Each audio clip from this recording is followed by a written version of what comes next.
Nunca desvies o olhar. É duro ver quem amas agastado pelo tempo, pelo trabalho, pela rotina. Ver aquilo que amamos transformar-se em dor, em frustração e em jaula.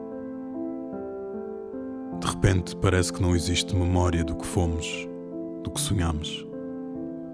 De repente a depressão consome-nos, a vida escapa-nos, as palavras magoam. Olha-me nos olhos e esquece tudo isto. Canta e enche a rua como fazias. Espalha a tua paixão de ensino e muda esse mundo. Sê a pequena criança que com uma história de miséria e coragem enfrentou o mundo, mesmo que esse mundo fosse grotesco e confuso. A criança que se refugiou numa sala de aula como se nunca tivesse tido pátria nem paz. Canta e enche-me a alma como fazias. Espalha a tua paixão literária ainda que cobras e lagartos te tirem a vontade do mundo.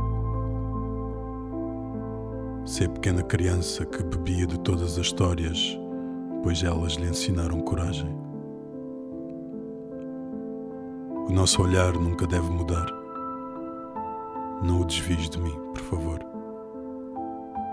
Eu sei que existem imensos gritos, imensas cargas e que entre ossos partidos e ossos queimados jogados ao vento acordar é difícil, mas felizmente somos nada.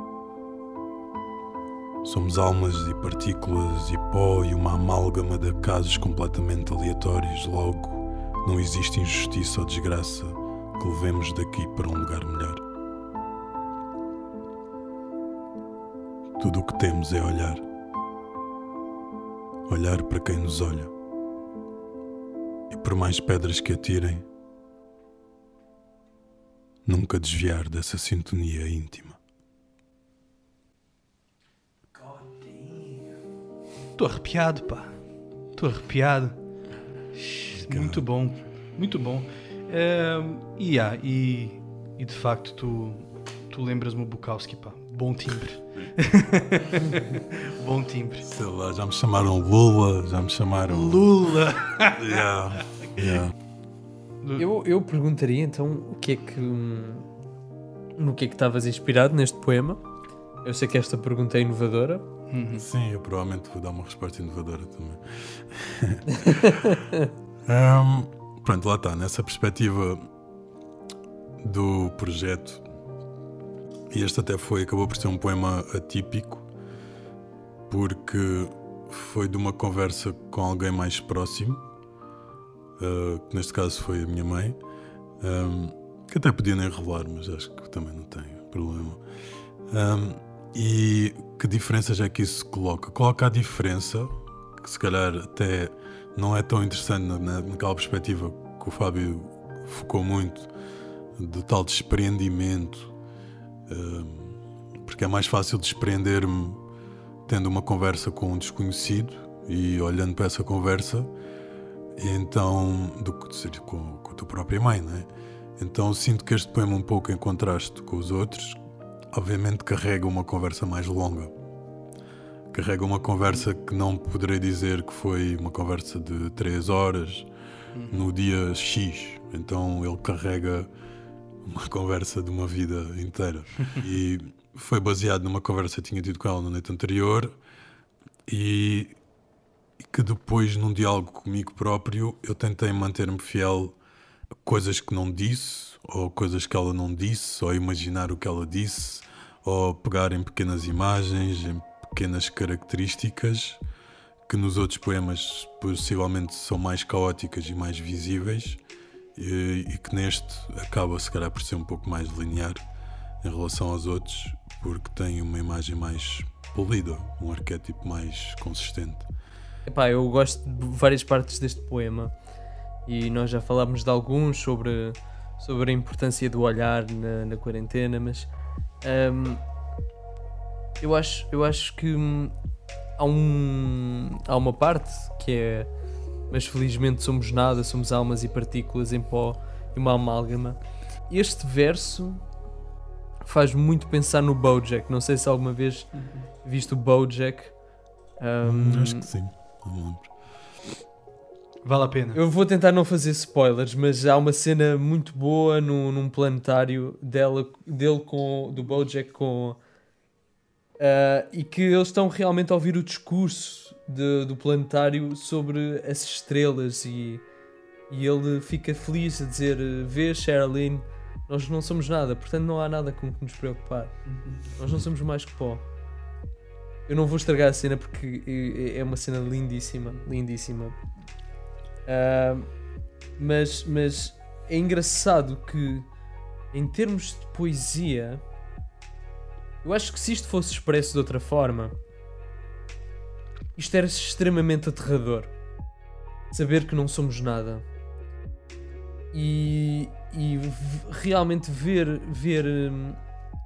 isto numa perspectiva poética dá-lhe um caráter esperançoso. É uma mentira, se calhar, mas essa é uma coisa que nós às vezes esquecemos, que existe sempre um lado bom, até mesmo na simplicidade daquilo que somos e do tão pouco que somos. É algo de belo, diria. Existe um contraste, um certo contraste harmônico, eu diria, com a frase, né, que acaba por marcar e fazer o nome que tu darias à poesia, que é não desvies o olhar. Porque me parece que, e aqui meio que metalinguagem, que ficou giro porque tu acabaste por dizer que o poema é um ponto, é um momento. E o que me parece que por detrás do não desvies o olhar é não saias desse momento, de uma certa forma. Felizmente somos nada, tudo é efêmero, movimento aleatório de partículas, tudo vai acabar. Mas se apenas nós mantermos-nos nesse momento, se tu não desviares o olhar e ficares aqui comigo, vai correr tudo bem. Sim, porque às vezes dói, não é? Às vezes é complicado. E por acaso eu gosto muito de desconstruir os poemas. Há muita gente que me diz que não faças isso, porque se tens de explicar é porque o poema foi mal escrito. Mas eu tenho também muita mania de... discordo violentamente. Não, acho que não é uma questão de, acho que as duas perspectivas são justas. Mas eu especificamente eu coloco muitas mensagens escondidas. E há coisas que não são para entender. E por acaso nessa frase que o Eduardo apontou há uma ironia grande, porque quando digo mas felizmente somos nada, posso revelar na brincadeira, há uma alegoria a Fernando Pessoa aí, e eu estou a usá-la porque a minha mãe foi ela que me apresentou Fernandinho e tal. Fomos beber café juntos. Não. É íntimo da família. Sim, ela é apaixonada enquanto professora de português e tudo mais. E então eu acedi a uma emoção minha, quase de raiva, de entender que a minha mãe deixou, de certa forma, que as dores da vida, que as coisas que aconteceram, como a morte do meu pai e coisas assim, que magoassem de uma forma pesada. E claro que isso é humano, não é em relação a isso que eu tenho raiva. A raiva é de perceber que todo esse conhecimento que foi ela que me partilhou até, e que me deu a curiosidade e a paixão por descobrir, parece que deixou de existir nela, porque a dor é tão grande. E daí lá está essa questão de nunca desvies o olhar. Então essa frase eu dei espaço, porque acredito nisto, acredito que a raiva também tem de existir. Nós temos de dar espaço às coisas de acontecerem. Claro. Podemos já lidar com elas com um tempo calmo e diferente. Então ali é uma pequena voz de mim que quase está a dizer à minha mãe, tipo, lembras-te do Fernando Pessoa que me contavas? Não era ele que dizia que somos nada e que é bom ser nada e tenho a mim todos os sonhos do mundo. Então há uma apropriação de uma frase que o Fernando Pessoa talvez diria, Sim. que não sei se a minha mãe entendeu ou não entendeu, mas que eu quando escrevi coloca já essa intenção. Então, mesmo a frase que está antes, o parágrafo que está depois, não tem nada a ver, porque eu sei que são imensos gritos e tal, e depois a seguir começo numa descrição científica, porque é ironizar isso. Eu de repente digo, mas felizmente somos nada. Quase como me lembras daquilo que tu me dizias, que agora não estás a cumprir. E que por outro lado depois continuo na desconstrução, mas Mas não somos. Somos pó, somos nada. Que é isso que o Eduardo colocou, que eu aí já entro quase para lhe dizer, vê este filme. Que é um filme que é o Lucky, com o Harry Dean Stanton, que por acaso foi o filme que ele fez antes de morrer, e nós chegou a ver o filme, e etc. E é um filme que tem uma expressão muito curiosa, que é uma expressão que significa somos nada, que é gats.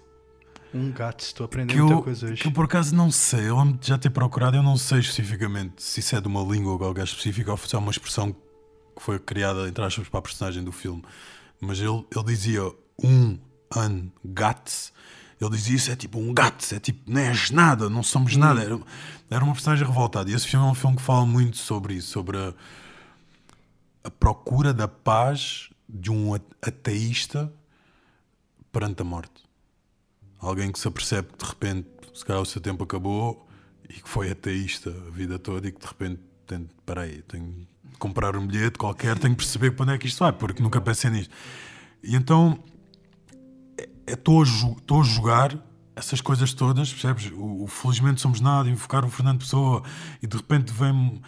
Mas o oposto será o Gats, porque o Fernando Pessoa lá está, procurava explicar isso, procurava o Quinto Império, era se calhar o oposto do ateísta que o Harry Dean Stanton no filme Lucky representa. É um ateísta que trabalha a vida toda a pensar naquilo, que cria o próprio Deus dele próprio, talvez, sendo assim presunçoso a dizer isto. E então há esse contraste. Então sou eu quase a criança irritada a dizer, mãe, mas estes dois paralelos, estes dois paradoxos, onde é que tu te perdeste no meio disto? E no fundo eu gosto também de explorar isto e de expor no fundo as coisas que me levaram a escrever, porque isto mostra, aquilo que tu disseste ainda agora, mostra a incompletude de um poeta, de um poema, de uma frase. Todas as coisas que estavam, e que muitas eu sei que não passaram, são só curiosidades que eu estou a contar. Mas é engraçado, porque mesmo sem o subtexto, eu não, porque eu se calhar tinha tendência para abstrair-me demasiado, então eu imaginei 1 milhão de cenas. Mas o Dudu fez um grandíssimo spot on. Ele leu e ele disse, isso é familiar, diria que é a mãe. Tipo, é um bocado de magia também. É um bocado de magia, não é só a interpretação, não. Eu acho que ele também deve ter por aí uma bola de cristal. Sim, há sensibilidades, percebes? Há sensibilidades diferentes. E ele se calhar acedeu aí a uma leitura. É Wittgenstein, eu acho que o contexto é demasiado familiar. E então as palavras, como foram expostas, tocaram-me facilmente. Sim. Acho que facilmente cheguei lá. Eu não diria que sou sensível, porque... Não, eu sou homem, ok? Não sou sensível. Sim, claro. Mas estava a falar de uma sensibilidade que é diferente. Ou seja, cada pessoa terá sensibilidade a pormenores que outra não tem. E tu, se calhar, por alguma razão, neste caso, tiveste. Ou se calhar até terias nos outros, se calhar não. Às vezes é um bocado esse lugar do aleatório também. Sim, mas ou consideras-te um analogista profundo de poesia? É um especialista? Mais ou menos. Okay. Não aprovo nem desaprovo. Não digo que sim nem que não. Aceito. Mas eu acho que a forma como o poema já está escrito dá-me sempre um sentimento de não percas a esperança. Tens que ver sempre o melhor daqui. E não te perdas de ti próprio também. Exatamente. E eu acho que isso é um discurso que eu esperaria de família. Sim, que é mais próximo. E depois ainda por cima... Exatamente. E porque é aquele amor do amor materno, condicional, incondicional, desculpa. E depois ainda por cima dizer aquele discurso de estar constantemente a ver a pessoa a perder-se todos os dias, a ver o cotidiano dessa dela. omnipresença que é transportada no poema. E que realmente representa bem a vida atual de estar em confinamento. E que eu senti isso quando vi a minha própria família todos os dias e finalmente estava a saber o que era o cotidiano deles. Não estava cada um para o seu lado, estavam todos no mesmo sítio e eu podia ver o desgaste que era para cada um. We don't read and write poetry because it's cute. We read and write poetry because we are members of the human race. And the human race is filled with